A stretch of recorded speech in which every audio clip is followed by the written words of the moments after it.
ఒరేయ్ ఒరేయ్ లేరా, ఈ రోజు అమ్మాయి వాళ్ళ ఇంటికి పెళ్లి చూపులకి వెళ్ళాలి, లేరా రేయ్ రేయ్. ఏంటి పెళ్లి చూపులకి వెళ్ళాలి రా, పద. అప్పుడే 3 months అయిపోయిందా? రోజు మందు కొట్టి టైం ట్రావెల్ చేస్తున్నావురా, 3 నెలలు అయిపోయిందిరా. అమ్మాయి వాళ్ళు అక్కడ వెయిటింగ్ అంట, పద.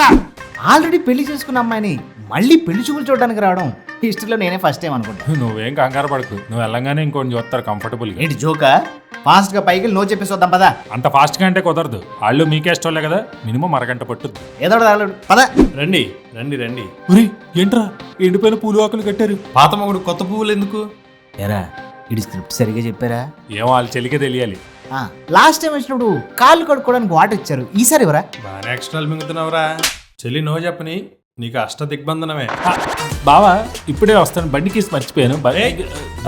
నువ్వెక్కడికి రా, నీకు పెళ్లి చూపులు అరేంజ్ చేశా. అవుదా? ఆ. ఎక్కడుంది అమ్మాయి? నేనే. ఛీ, పెళ్లి కోసం ఇంకో 5 ఏళ్ళన్నా వెయిట్ చేస్తా కానీ నే ఆ టైం కాదు. నేను ఆ టైపే. నువ్వేం చూస్తున్నా, నువ్వు వెళ్ళు.